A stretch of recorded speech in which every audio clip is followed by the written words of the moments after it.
Oke, kembali bertemu dengan saya dan kali ini kita akan membahas tentang terapi modalitas dalam keperawatan keluarga.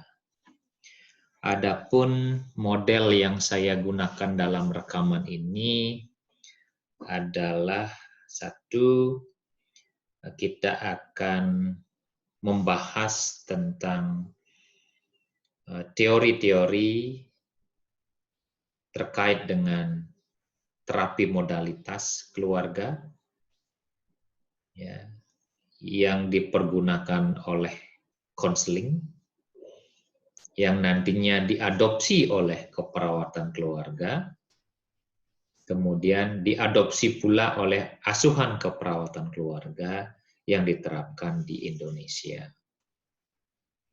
Jadi kita akan mulai dengan membahas apa sih yang disebut dengan terapi keluarga, sekali lagi dari konteks konseling keluarga.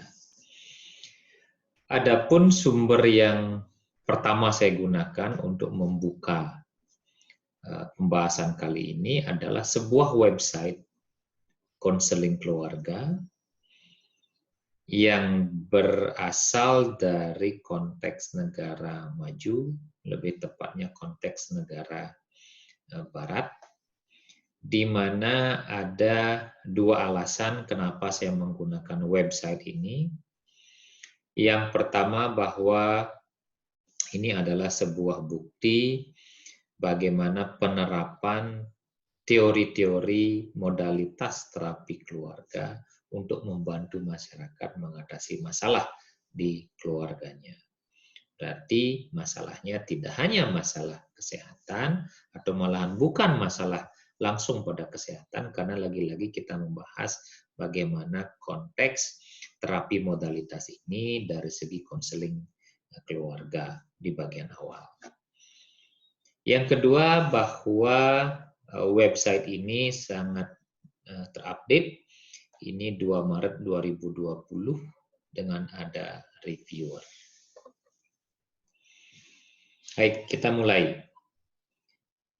Yang dimaksud dengan terapi keluarga adalah sebuah bentuk terapi di mana seluruh keluarga, jadi penekanannya pada seluruh keluarga terlibat dalam terapi tersebut untuk mendapatkan solusi kelompok dalam artian keluarga, daripada sebuah terapi personal yang bersifat individual.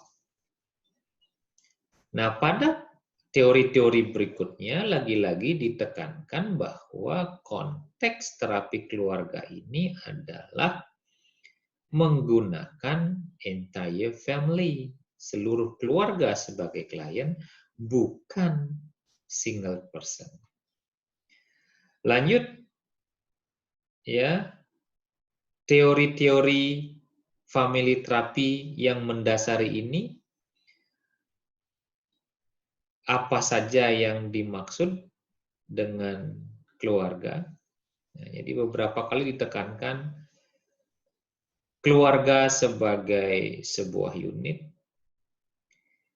keluarga adalah a small society, masyarakat kecil, di mana mereka spesifik, mempunyai hubungan dan peran yang sangat unik, dan nah ini yang penting. Dalam konteks konseling keluarga, dikatakan bahwa jika terjadi deviasi, ya, yang melenceng dari peran-peran dan hubungan-hubungan yang normal, maka hal tersebut akan menjadi sumber dari konflik keluarga. Nah, lagi-lagi kenapa kalau kita membahas konflik keluarga? Ya karena teori dasar yang kita gunakan adalah dari konsep terapi keluarga. Bagaimana keperawatannya, kesehatannya, nanti kita akan bahas lebih lanjut. Kemudian apa saja ya kalau kita lihat dari konteks terapi modalitas keluarga, ya, ada berbagai terapi. Yang pertama disebut terapi struktural, ada Milan terapi, ada strategic terapi, ada naratif terapi, dan ada transgenerational terapi. Ya, jadi masing-masing terapi ini ya, adalah bentuk dari terapi untuk meningkatkan hubungan keluarga dan menciptakan rumah tangga yang stabil dan sehat. Sehat dalam artian dalam konteks hubungan mereka. Ya, bukan sehat kesehatan seperti yang akan kita pelajari di keperawatan, meskipun itu ada kaitannya. Apa saja jenis terapi modalitas keluarga yang berdasarkan terapi konseling? Yang pertama disebut structural terapi. Jadi ini paling populer, ya. Kemudian melihat keluarga as a unit yang memiliki multifungsi. Setiap keluarga atau setiap individu dalam keluarga itu memiliki role, memiliki peran yang spesifik yang harus mereka lakukan, dan lagi-lagi ya, jika ada deviasi dari masing-masing peran ini, maka akan terjadi konflik di dalam keluarga. Nah, seperti pada beberapa perkuliahan yang saya berikan ke mahasiswa, pada saat pembahasan keperawatan keluarga atau keperawatan lansia dalam keluarga, banyak sekali pertanyaan yang diajukan oleh mahasiswa tidak langsung terkait dengan masalah kesehatan yang dihadapi, tetapi lebih kepada bagaimana mencari solusi untuk mengatasi masalah kesehatan anggota keluarganya, di mana kondisi keluarga dalam banyak konteks sering terganggu karena adanya konflik peran ini. Ya, masing-masing keluarga, anggota keluarga tidak melakukan perannya dengan baik, sehingga muncullah structural terapi ini. Kemudian ya, terapi ini mencari untuk mengecek apa sih alasan-alasan di masing-masing keluarga itu kok bisa dia kecewa dengan fungsi masing-masing, kemudian diperbaiki. Nah, ini adalah dasar teori terkait dengan terapi modalitas keluarga yang bersifat struktural. Ada artikelnya, ini lagi-lagi dari konteks bagaimana mensejahterakan keluarga. Jadi saudara-saudara bisa nanti baca jika tertarik untuk mendalami terkait dengan structural family therapy ini, sehingga lagi-lagi konteks yang saya bahas di awal tadi adalah bagaimana kita di keperawatan, bagaimana Bapak Ibu bisa berpikir untuk mengembangkan berbagai teori-teori yang ada untuk mendukung ya konsep asuhan keperawatan keluarga yang kita lakukan. Nah, jadi ini terkait dengan structural family therapy. Nah, jadi ini ada theoretical framework-nya apa, rasionalnya bagaimana, deskripsinya seperti apa, ya ada lengkap di sini. Ya, silakan sekali lagi jika Bapak Ibu berminat untuk mendalami. Kemudian yang berikutnya, bagian kedua ada namanya Milan terapi, ya, di mana ya hampir sama ini dikatakan that it views a family as a single system. Jadi Milan terapi ini menganggap keluarga itu sebagai sebuah sistem, ya, sedikit berbeda dengan structural terapi, di mana terapi Milan ini lebih berfokus pada perilaku alami di dalam keluarga, di mana hal tersebut mencoba untuk membimbing keluarga untuk mencari perilaku-perilaku yang bersifat alami, yang berfokus pada feedback dan reaksi. Kemudian masing-masing anggota keluarga ini diharapkan untuk mendengar. Nah, ini yang penting, esensinya adalah untuk mendengar dan merespon secara hati-hati ya keluhan masing-masing keluarga, kemudian memberikan kesempatan untuk masing-masing keluarga tersebut memiliki kehidupan masing-masing serta fungsi masing-masing. Nah, itu penekanannya dari Milan terapi ini. Kemudian jika tertarik lagi, silahkan, ini saya sudah berikan juga teorinya. Sekali lagi, jika Bapak Ibu ingin mendalami lebih lanjut.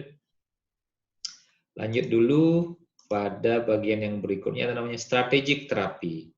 Jadi lebih berfokus pola dalam keluarga, ya, tidak atau kurang melihat keluarga sebagai sebuah unit, di mana pendekatan ini menggunakan langkah-langkah yang strategis yang memungkinkan para terapi dan anggota keluarga untuk terlibat dalam hal-hal yang lebih praktis untuk resolusi dari konflik yang ada. Ya, ini yang strategic terapi. Ada lagi yang strategic terapi ini juga ada teorinya. Ya, ini tentang strategic family therapy from bench to trends. Jadi bagaimana mentranslate terapi-terapi ini ke dalam sebuah konteks praktis. Lanjut dulu sekilas tentang naratif terapi. Ya, ini paling individual. Ya, jadi jenis terapi modalistik yang paling individual dan lebih berfokus untuk mensupport dan mengencourage each family member. Ya, jadi hal ini, ya, terapi modalitas ini dilaksanakan dalam sebuah notion that individuals being at their absolute best and believing in their power will create the greatest. Jadi lebih mengoptimalkan potensi masing-masing individu untuk bisa mengatasi konflik-konflik yang ada dalam keluarga. Lagi-lagi ini ada artikelnya yang sudah terpublikasi, yang terpublish pada Open Journal of Psychiatry. Jadi lagi-lagi silakan jika Bapak Ibu berminat untuk mendalami lebih lanjut, silahkan dipelajari lebih lanjut.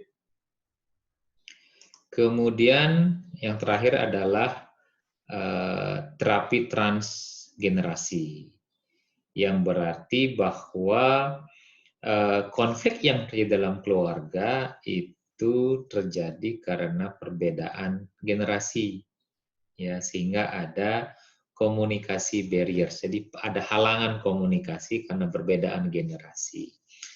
Nah, jadi ini pun nanti ada sekilas artikelnya, ya, ini tentang transgenerational theories. Nah, Bapak Ibu sebagai perawat, pertanyaannya sekarang, apakah perlu sedalam itu mempelajari teori modalitas keluarga untuk bisa diterapkan dalam konteks asuhan keperawatan keluarga? Nah, itu yang perlu dijawab. Jadi menurut saya bahwa pada level kita berbicara tentang konsep asuhan keperawatan keluarga dan pengembangannya, segala teori yang bisa pakai untuk pengembangan tersebut bisa diadopsi dan diterapkan untuk peningkatan kesehatan keluarga. Jadi sekali lagi, yang saya sampaikan di awal tadi adalah sekilas tentang teori modalitas dalam konteks konseling keluarga yang lebih diarahkan untuk memberikan resolusi atau jalan keluar terhadap konflik-konflik yang terjadi dalam keluarga. Selanjutnya, bagaimana penerapannya di Indonesia dalam konteks asuhan keperawatan keluarga? Ya, kita akan masuk kepada video berikutnya sambil kita lihat ada beberapa hal yang barangkali lagi-lagi saya tekankan pada critical thinking kita, apa kelemahannya, apa kekurangannya, dan apa yang perlu kita tingkatkan untuk asuhan keperawatan keluarga. Sekian video ini, kita akan lanjut kepada video kedua terkait dengan asuhan keperawatan keluarga yang berfokus pada terapi modalitas di Indonesia.